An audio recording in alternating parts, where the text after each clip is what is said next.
All right. So I left my laptop at work Friday. So I am completely analog today. I was going to ask Rick, Yeah, you did that. But every time I've prepared, I've always used my slides and I have like the notes in the PowerPoint. So I have handwritten notes and then a physical Bible. I was going to ask Rick how he does it because he's not here. Yeah. He would have been real proud of me. I wanted to start with a small recap, just to put into context. Just me and the boys were talking last week about just how ridiculous Israel's being. We were joking around saying they're idiots. They are idiots, but so are we. If you think about it, they don't have good theology. They have theology. Generations in Egypt, they're influenced by Egyptian theology, but they don't know Yahweh. They're going to learn to know Him and know who He is. They'll learn good theology. We'll see at the end of this section that Israel really starts to understand who God is. But up to this point, they're just a ridiculous people, a stiff-necked, stubborn people. But we can draw a lot of parallels between how Israel behaves and how we behave sometimes as Christians. So to put that into context, we're going to do a quick recap and just highlight just some of Israel's actions. In the beginning of Exodus, God calls out to Moses, and he calls out to Moses and he asks Moses to, set his people go, right? Why does God, not as if God moves to act by anything, but in the text, what prompts God in remembering Israel? Israel's crying out. I got some treats, so Kendra gets one. Israel's crying out to God. So God begins to act. When God begins to act, Levi and I have made kind of painstaking we've repeated ourselves over and over. What is God doing to Egypt and to the Pharaoh?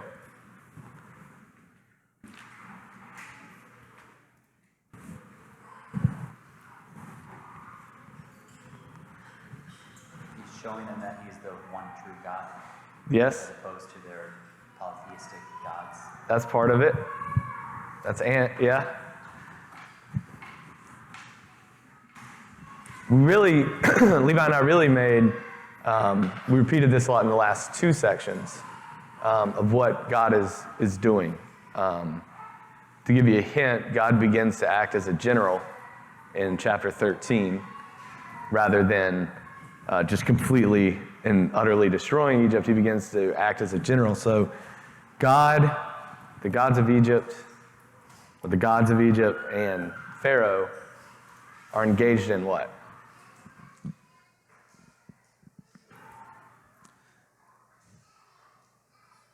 I'm waiting to see if somebody...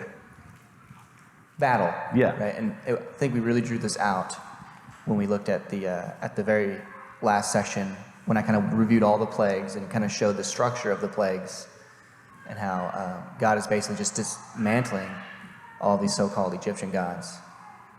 And then now we get to the point where, Pharaoh and all these gods are demonstrated as being powerless, but now it's Pharaoh's military might that is going to be demonstrated as powerless as well. That's right. I don't know what colors most of these are, so. That's right. God goes to war with Pharaoh and the gods of Egypt. Chapter 12, God explicitly says that He's going to war with the gods of Egypt.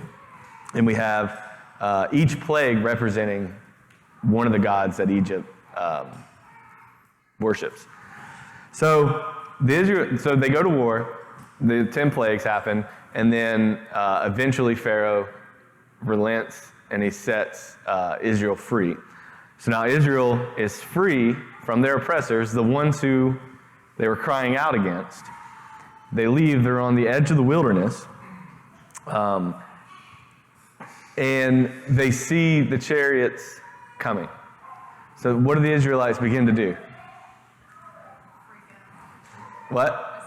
They begin to freak out, but the language or the text says that a different way. They begin to freak out, but it says it in a different way. Levi's going to have a lot of starburst. Remember, I drew this out last time. There's a parallel between what they did right as they saw the Egyptians and then what TC brought up just a moment ago about God putting this plan into action. Remember? Babies do it a lot. They cry out in their oppression. Now, they're crying out in their freedom. It says that they see the Israelites and they cry out to God. So they're crying out in their oppression. Now in their freedom, they're crying out, and they begin to fear the ones that were defeated rather than trusting the defeater. Their desire is to actually go back and serve Egypt rather than abide in God's rest and abide in his freedom and enjoy his freedom. Then we get to Levi covered at the very end of his section, verse 13 and 14, what I think is the greatest sermon that Moses had ever given. It's definitely the greatest sermon he's given up to this point, and arguably the greatest sermon he will give. Let's read verse 13 and 14 in chapter 14. And Moses said to the people, "Fear not, stand firm, and see the salvation of the Lord, which he will work for you today. For the Egyptians whom you see today, you shall never see again. The Lord will fight for you, and you have only to be silent." So I've read arguments that a certain part of this could be better translated. I can't remember. Oh, I forgot I had slides.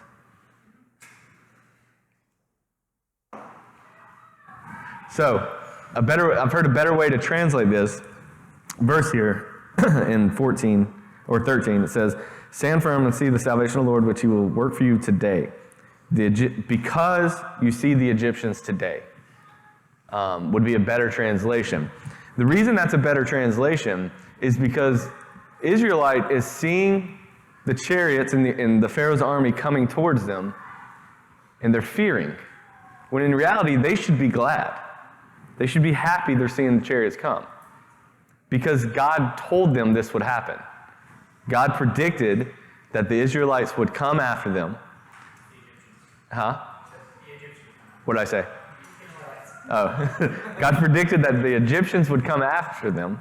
And then also, the second part of that prediction is what? That he would destroy them. They would come after them, and then so when Israel sees the Egyptians running after or chasing after them, they shouldn't fear. They should trust God. Moses. Okay, I got lost. Give me a second. I can't read my own handwriting sometimes. What's that?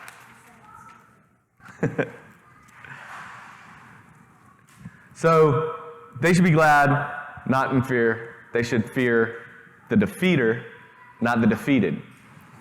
So to sum all that up, we have, I just did, the Egyptians rather than, so they should fear God and trust God, who's all-powerful and all-knowing, who predicted that this would happen, rather than seeing the chariots come and fearing them. The most interesting part of this whole narrative section, I think Levi agrees with me, is that constantly, from the moment they were set free and continuing out through the wilderness narrative, multiple times, their desire is to go back to Egypt, is to return to slavery.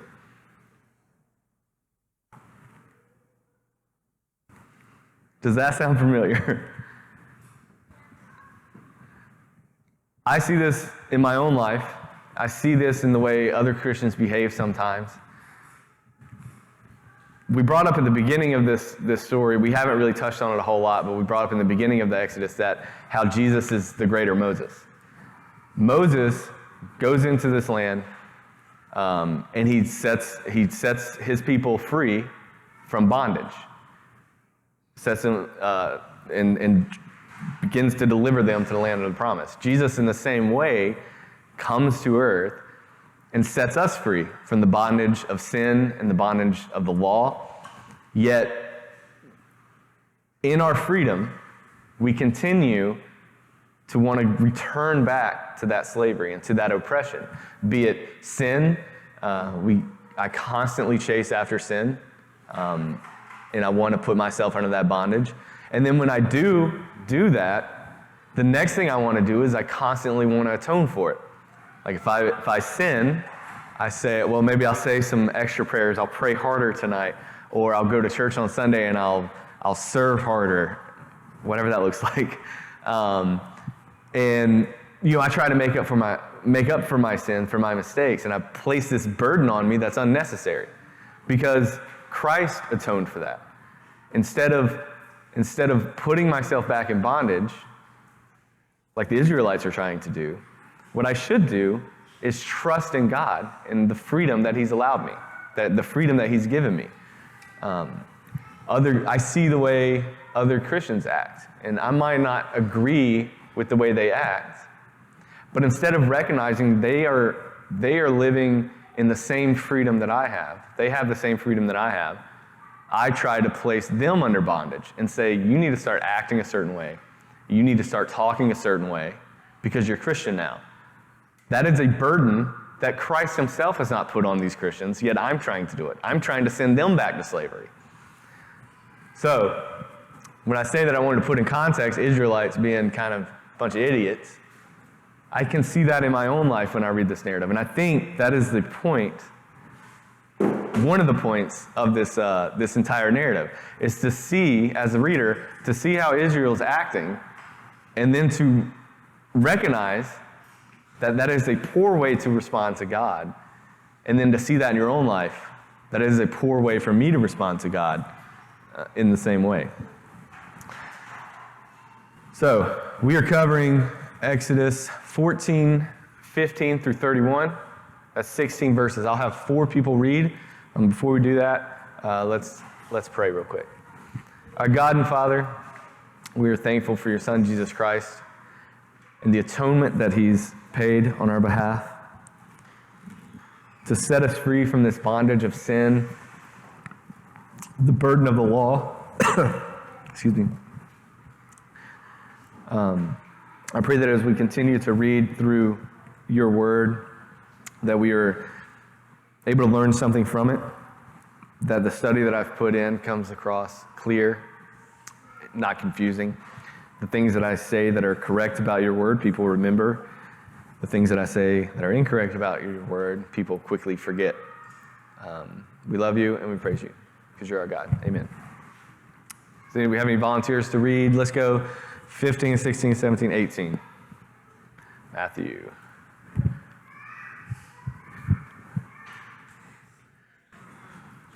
Someone want to read 17, 18, 19, 20? Jonathan. 21, 22, 23. Peyton. Andrew, you gonna finish? Wait, did I do the math right? No? It's 16 verses, right? 4 divided by 16 is 4. So just read 4 verses. 15.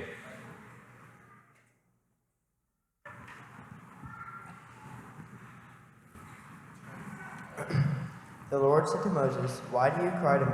Tell the people of Israel to go forward.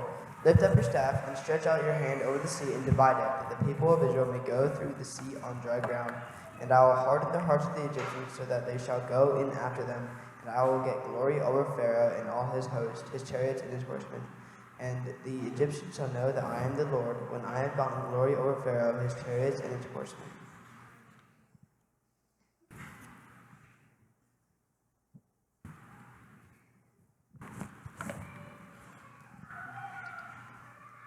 Then the angel of God, who was going in front of the Israelite forces, moved and went behind them. The pillar of cloud moved from in front of them and stood behind them. It came between the Egyptians and the Israelite forces.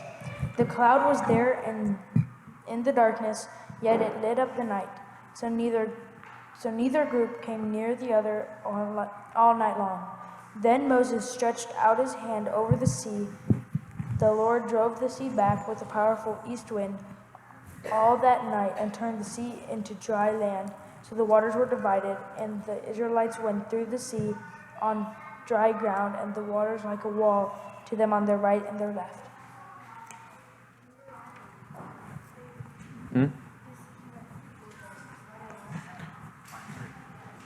23, right?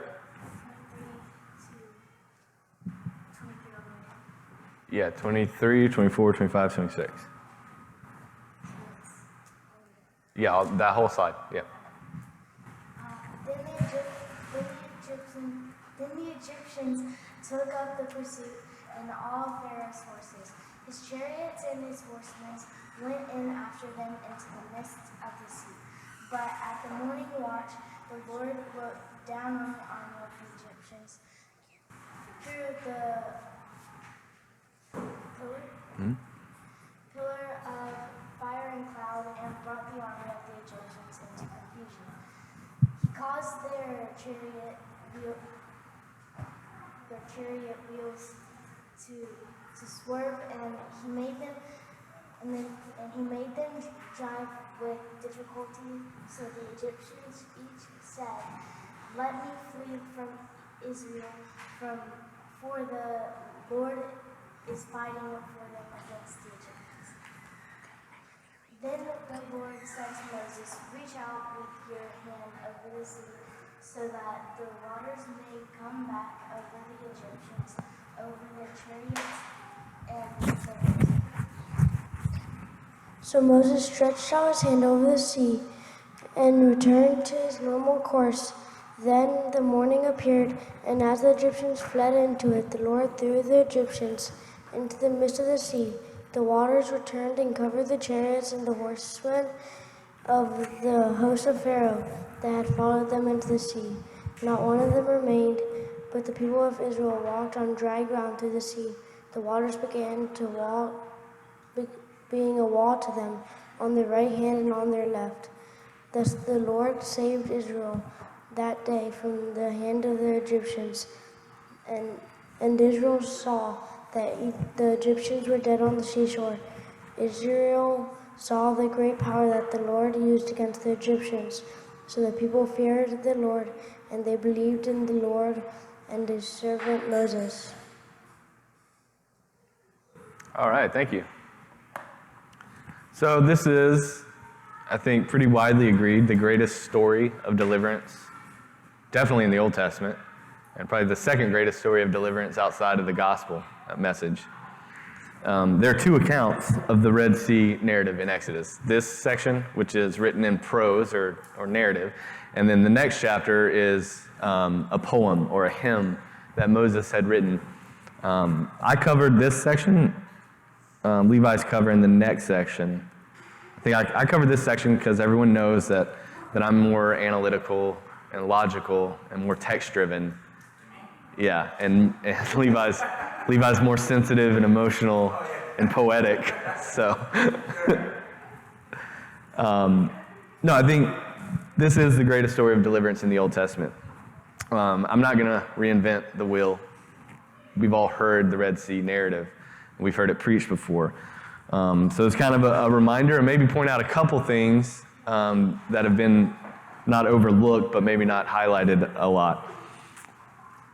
Levi and Jeremiah pointed out last week that there are 600 of Pharaoh's best chariots going after them. So it was speculated that it was more than likely a lot more than 600 chariots, because if you're going to make a point to say, I broke it. If you're going to make a point to say that there's 600 of these, then it's you're highlighting the best, right? So if I have like a bag of marbles, I don't know. And I was like, these are my best marbles. then like, it's not going to be most of them. It's going to be a fraction of them, right? So let's say this is at least the half. So I feel comfortable saying there's probably over 1,200 chariots chasing after the Egyptians. And that's just the chariots. There are also horsemen in the host. So like the cavalry. Point is, Pharaoh is sending a large force to chase after the the Israelites. If not, his whole army, maybe. Maybe not. But it's a large force going after Israel. Does anybody remember, and I think this is important to bring up, does anybody remember, I think we've only said it once, so I don't blame you if you don't remember, who we think the Pharaoh is during this time? Do you even remember? I had to look it up. I couldn't remember. Yeah. No, it's the third.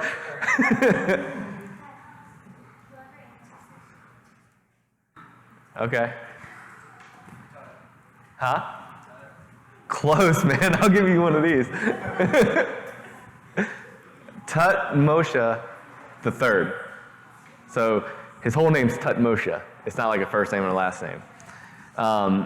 Why is this significant to point this out to bring this up at this point? Is because Tutmosha III, who reigned for 54 years, was probably one of the longest reigning pharaohs, actively reigning too. It's not like one of those things where he became pharaoh when he was like 6 months old, and he was actively reigning for 54 years. He had at least 17 military campaigns. He broadened Egypt's borders like all the way up into Syria, and then a good bit down. I can't remember how far down. But through these campaigns, he was undefeated. He never lost a battle. He never lost a war. He was Egypt's greatest military pharaoh in all of history. So not only do you have this huge force chasing after Israel, you have an undefeated king in war chasing after a bunch of slaves, men, women, and children who are not trained to fight. So we can, or I guess I'm the only one doing it, I can laugh at the Israelites and call them idiots, but they have good reason, I think, to be scared. Not a good enough reason, because again, they should have trusted in God, who basically called this, he predicted this, and not be fearing the Egyptians. So here Israel is. What's behind them is this huge force from an undefeated king in battle. And what's in front of them? Jonathan. The Red Sea. Did you say fire? Oh, did you say fire? Someone said fire. Water, okay. I guess fire would technically be correct because there's the pillar of fire at night. Yeah, the Red Sea is in front of them. I didn't know if I should bring this up, but I was thinking about it last night. Peyton is on the swim team, so one night, just really bored last year, I just looked up like the history of swimming. Well, actually, I don't think I looked that up. I think I looked something up about swimming, and you know how you go down like a rabbit trail of stuff. So it started with just the freestyle swimming. Peyton, you want to show what that looks like? What freestyle swimming is? Yeah, the way everyone swims. That actually wasn't invented until the 19th century. It's like 1895 or something. And it's got a name. Does anybody know the name? Do you know the name?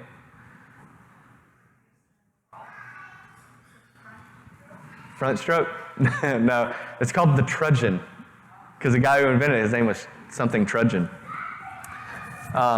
It wasn't an Olympic sport until the 19th century.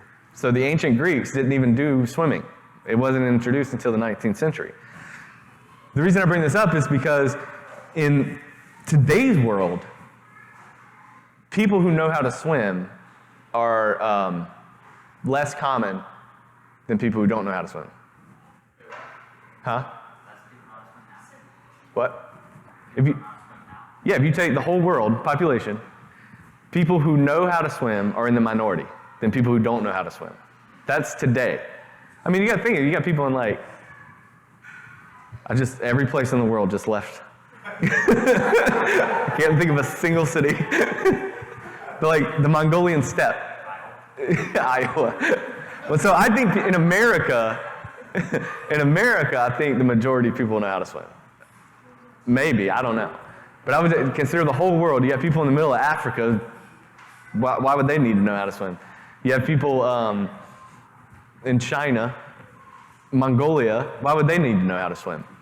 So it is a statistic. The people who know how to swim are in the minority. People who don't know how to swim are in the majority.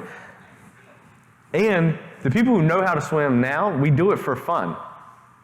Like, it's not even like we need to know how to do it. We just need to know how to swim in case, like, the boat we're riding flips over or someone buys a pool. But even then, you can just stand up most of the time. So in the ancient world, it was even less so. So you have ancient Greek writers, historians, who multiple of them have brought up the point that in Greece, they teach their sailors how to swim. It's actually, the Battle of Salamis, or one of those, in like the 5th century BC. Greek actually won that battle because their sailors knew how to swim, and the Persians didn't, and they all drowned, but the Greeks survived. The point I'm bringing that up for is because if these historians are going to make a point that the Greek sailors know how to swim, then it's highlighting something that's incredibly rare, right? Because if everyone knew how to swim, then why would he take the time to say, Greek sailors know how to swim, nana nana boo boo. So the Israelites, by and large, to be fair, I'm using aggregate data on a certain group of people, which is kind of a fallacy, but I think I'm okay in saying probably most of the Israelites didn't know how to swim. So they're stuck between two impossible scenarios. On one side, you have the greatest military leader in Egypt with a full force of the Egyptian army chasing them down. And on the other side, you have a huge sea that they probably don't know how to swim across. Even if they did know how to swim across, there's like hundreds of thousands of them with all their belongings, all their livestock, babies, household stuff. So it's just two impossible scenarios for them. So they are afeared. So God positions himself where? Jonathan. That's right. Jonathan's really stacking it up over here, boys. God positions himself in between the Israelites and the Egyptians, in the middle. Why does God do that? Who said that? Boone? To protect them? To protect who? That's right. From whom? Jonathan. The Egyptians. And what? The water? I broke it. It's all the way broke now. So you hold on to that, Peyton. So God positions himself in between Israel and Egypt to protect the Israelites from the Egyptians. But it also says something else. It says that it's keeping the Egyptians from getting to Israel, but it's also keeping Israel from getting to the Egyptians.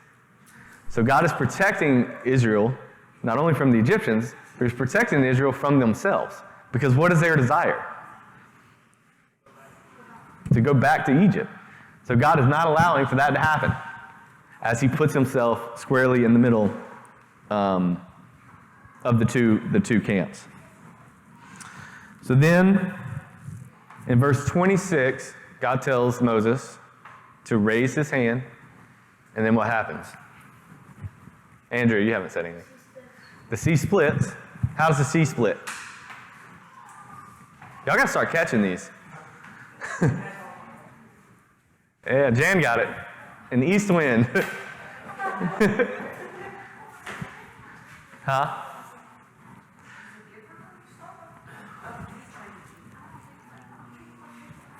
We can trade after. I'm done talking. So we find in this part of the narrative that there is an east wind that comes and it blows over the waters and the waters divide.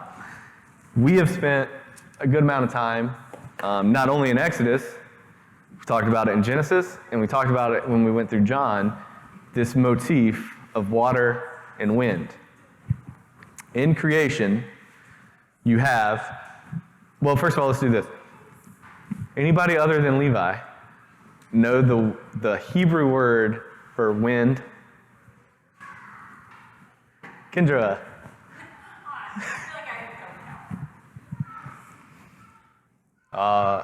Jonathan's trying to cheat. Go ahead, Kendra. Ruach.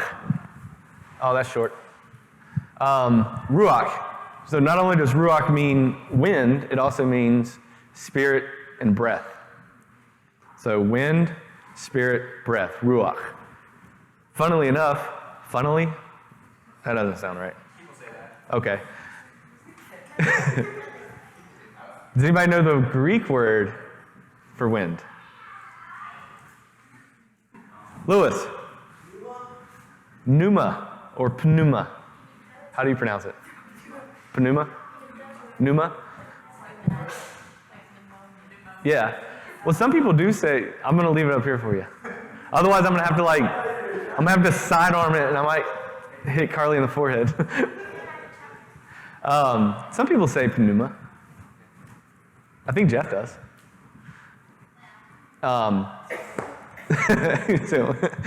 So, not only does pneuma mean wind, it means breath and spirit. So, let's go back to creation. Ruach. In the beginning, the spirit, or the ruach, hovered over the waters. When's the next time we see, so that's creation. When's the next time we see wind and water together? The flood. Who said that?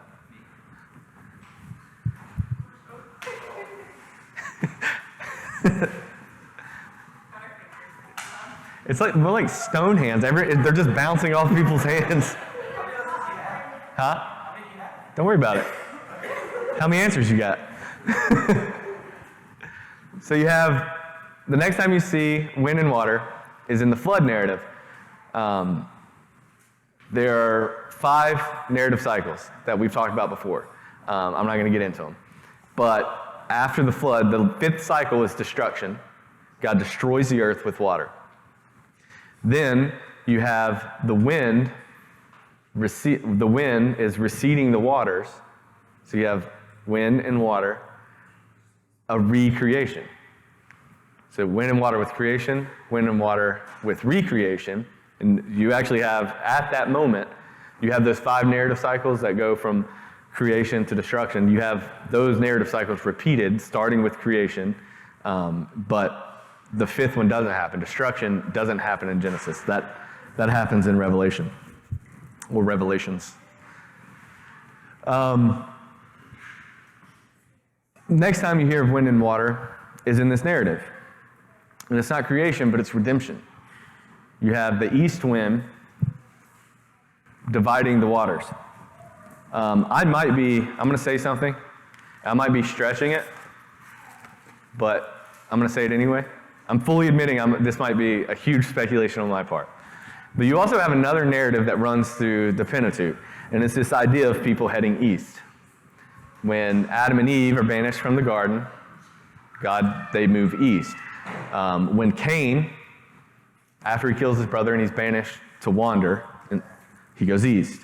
Lot goes east. The Tower of Babel is built in the east.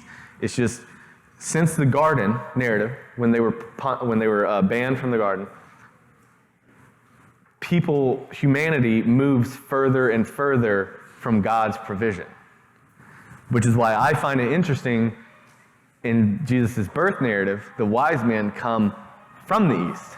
So to me, it symbolizes humanity coming back to God's provision.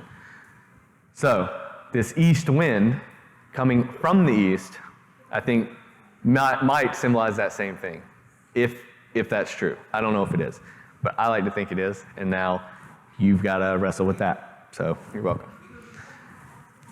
So this wind and water is present in redemption.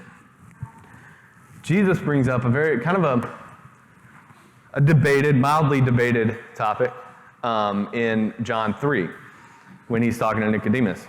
Did you grab your phone or a microphone? Huh?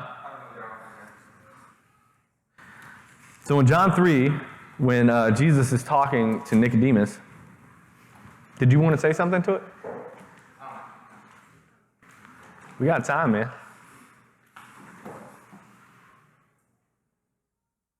Just on TC's point, there seems to be, about the East, there seems to be something associated, at least the author of the Pentateuch especially, seems to identify those who walk away or rebel against God as going to these. It's not to say that there's something evil about East. It's just a narrative. It's a literary feature.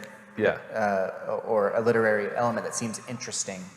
Yeah. And so there might be something significant to that. Yeah. So online one time I was talking about this Eastern, kind of this narrative, this literary device, and someone got really offended because they thought I was like putting down Eastern Orthodoxy and like Christianity in the East, and I was like, no, there's nothing evil. That's the same thing. There's nothing evil about the East. It's just a device that the author uses to like symbolize something. But yeah, thanks for that. Here, you can have a treat.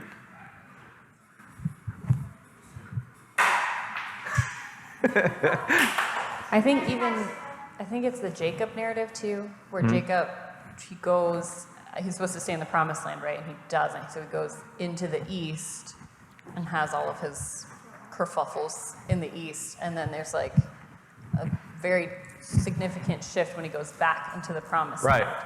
So like it's continually through the patriarchs too, I think. Yeah. Like over Yeah. and over again. Thank you.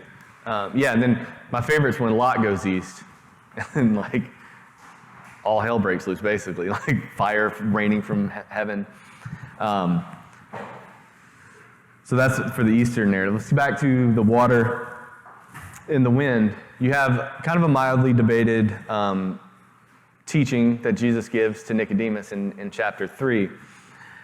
I think that what Jesus is talking about here fits with this water and wind narrative that we find in the Pentateuch. The reason I think that is because much of John up to this point, chapter 1 and 2, is paralleled with Genesis.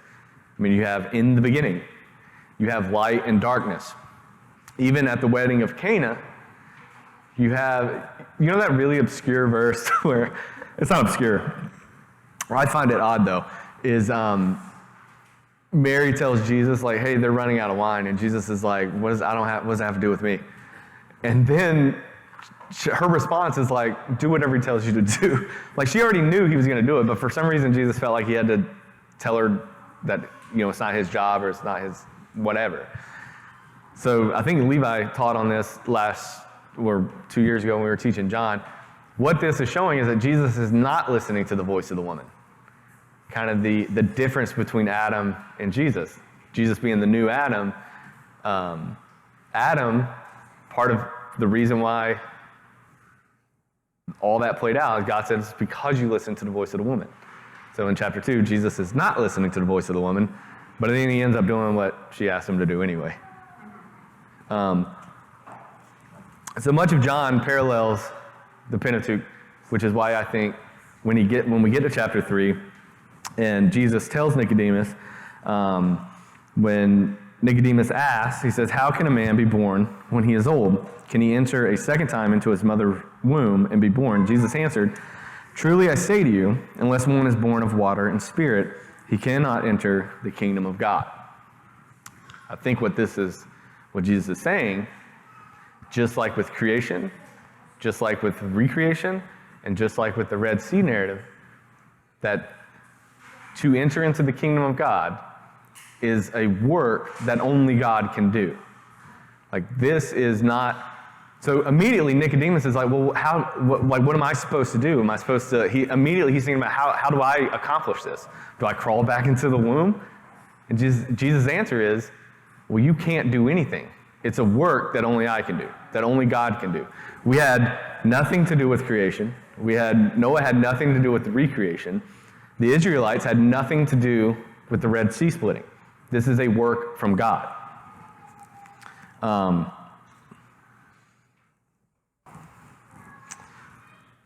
had something else I was going to say on that subject.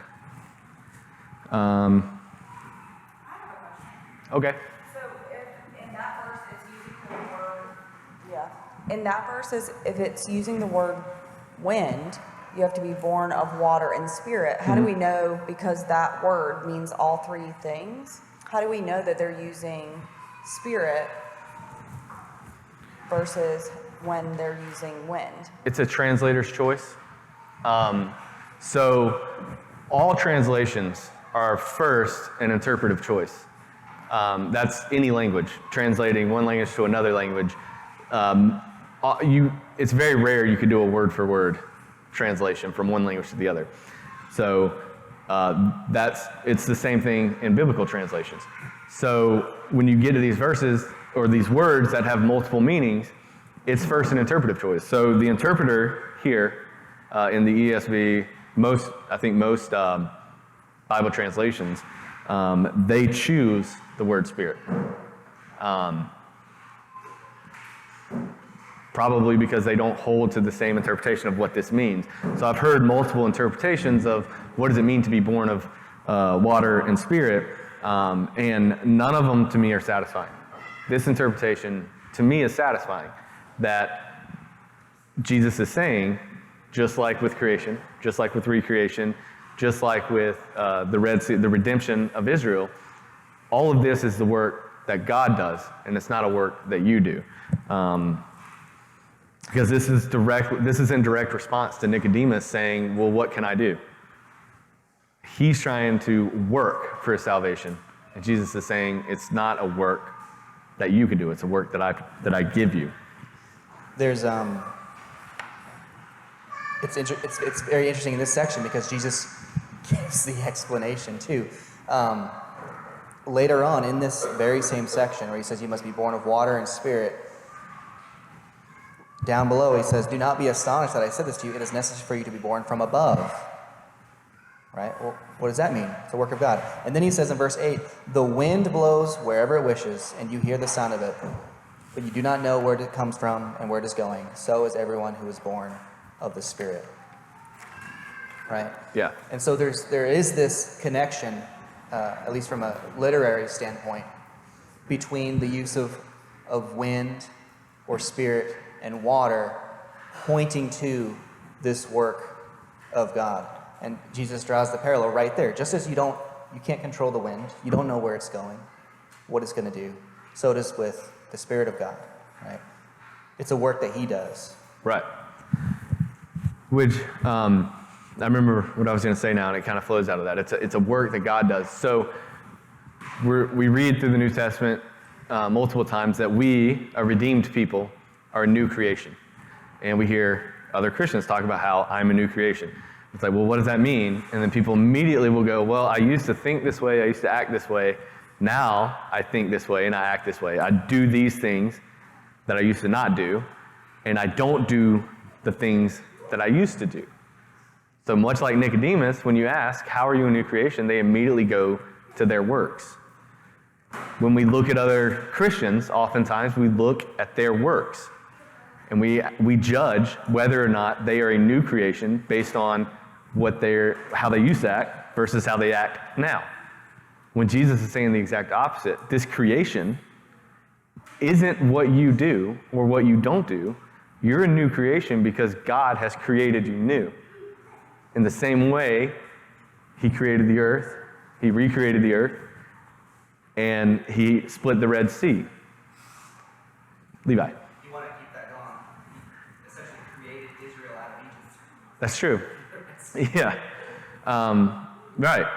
So this new I hear this all the time from Christians, is this new creation. And then they immediately point to their works. What should we be doing? How do I know I'm a new creation? The only thing I can point to is the cross and the work that Christ did.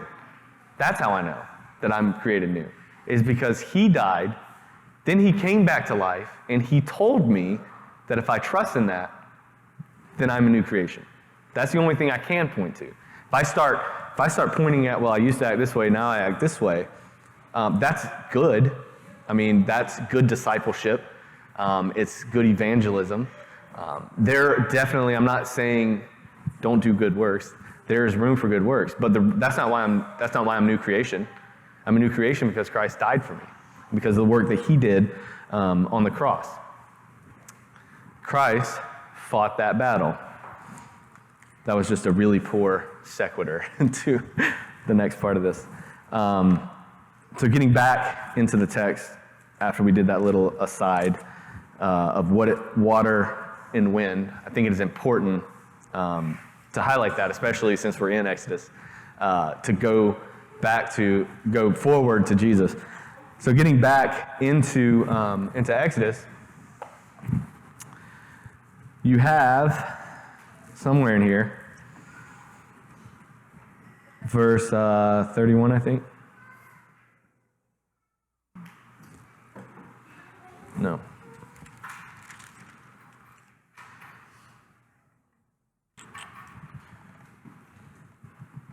Bear with me. If anyone can find where it says Yahweh fights, that would help me out. It is verse 31. Okay. So, the Red Sea splits. Pharaoh's army goes through it, through dry ground. Israel makes it out the other side. The walls of water collapse. Pharaoh's army dies. Here's something fun to think about and to talk about at Fellowship Lunch today. Did the Pharaoh die in the Red Sea? It's not something we're going to tackle now. I don't know if the Pharaoh died in the Red Sea. I know his army died in the Red Sea. Yahweh, God, is finishing the battle that he started with Pharaoh back in chapter 6. You had the plague narrative was this God waging war against Egypt, Pharaoh, and the Egyptian gods. He did not defeat completely Pharaoh during that plague narrative. He did defeat the Egyptian gods through that plague narrative. Now he's defeated completely Pharaoh. Whether or not Pharaoh actually died in the Red Sea, to me, is irrelevant because now Pharaoh has no army, or at least a large section of his army has been defeated. Again, an undefeated king of Egypt, God defeated pretty handedly. Yahweh fights for Israel. What's interesting? Oh, wait, I know what this slide meant. Here we go. In verse 23, the Egyptians pursued and went in after them in the midst of the sea, all Pharaoh's horses, chariots, and horsemen. And in the morning watch, the Lord in the pillar of fire and cloud looked down on the Egyptian forces and threw the Egyptian forces into a panic, clogging their chariot wheels so that they drove heavily. And the Egyptians said, "Let us flee from Israel, for the Lord fights for them against the Egyptians." What's interesting about that statement?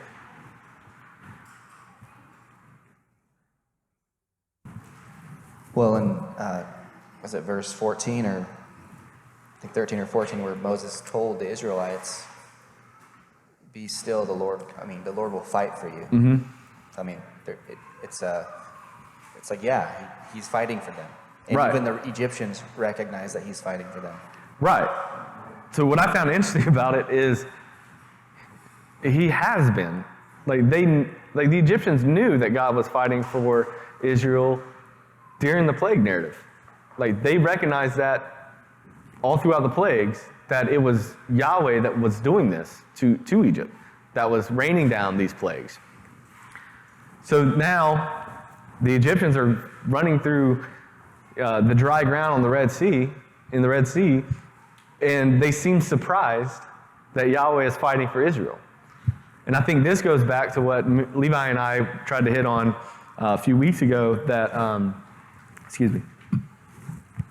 in Egyptian theology, the gods are based off of creation, right? You have like a sun god, you have a god of fertility, you have a water god, and like a, I don't know, plant god or something. It's like, so you have these gods of seasons. So what happens to the sun? It goes away at night. What happens to winter? Well, winter turns into spring. Winter goes away. So too do their gods. Their gods are fairly arbitrary and capricious. Their gods are here one minute, gone the next. That's their theology. So when Yahweh is fighting for Israel in Egypt, they recognize that God is there. Then they leave Egypt. They're free to go to the wilderness, right? They don't go to the wilderness. They just God leads them around in like circles. And it looks to the Egyptians as if they're wandering around at the edge of the wilderness. So in Egyptian theology, the speculation, but the Pharaoh sees this and he's like, why are they just wandering around? And that convinces him, gives him confidence to pursue Israel, thinking that Yahweh had left. Because that's what their gods do. Their gods are here 1 minute, gone the next. So Yahweh must have fought for Israel in Egypt, but once Israel got out of Egypt, they were alone. God wasn't with them anymore. So that's what I find interesting about this is the Egyptians are now beginning to learn correct theology. That God is still there, God is still fighting for Israel, that he hasn't left. Like I said at the beginning, Israel has theology, heavily influenced by Egyptian theology. Now they're beginning to learn good theology as well.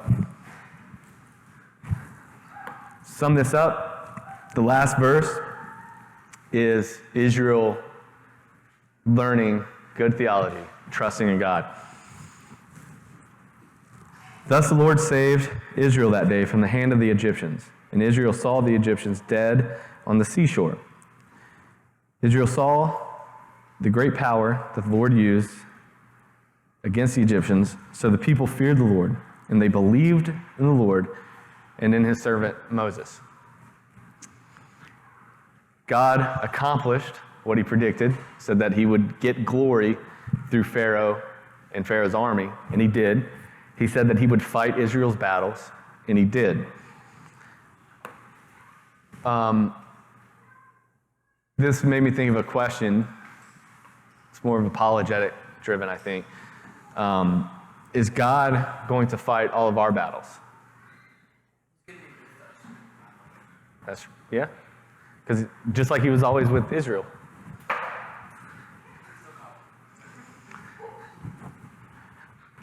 So I've heard sermons. So a lot of times what I do is I'll listen to preachers preach what I'm about to preach on, and then I just steal from them. No, I'm just kidding.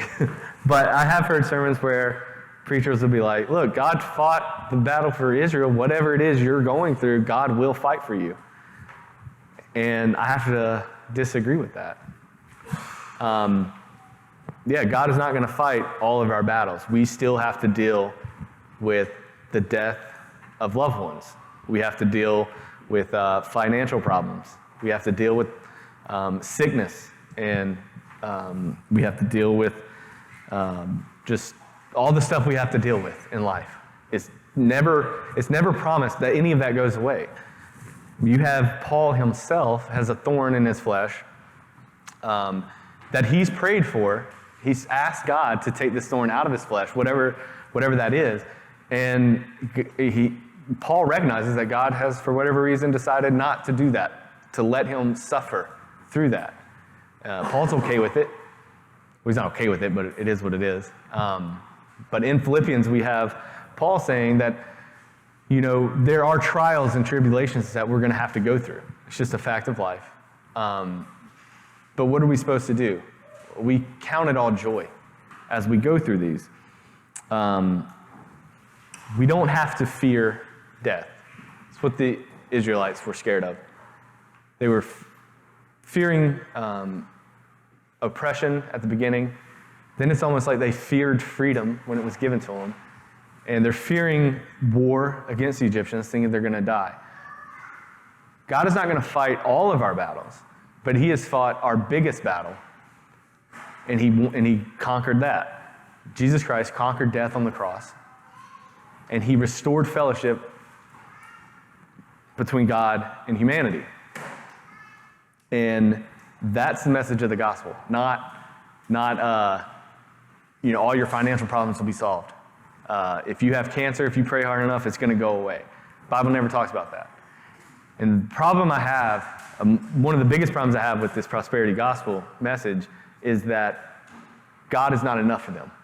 Jesus Christ is not enough. That sacrifice on the cross is insufficient for them. They use God, they use their faith as a crystal ball, or like what are the things you put money in? A slot machine. They treat God as if God is going to be a genie or something.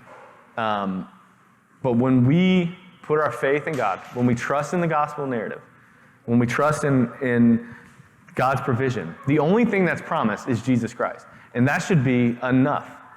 So that when we do lose loved ones, obviously we're going to be sad.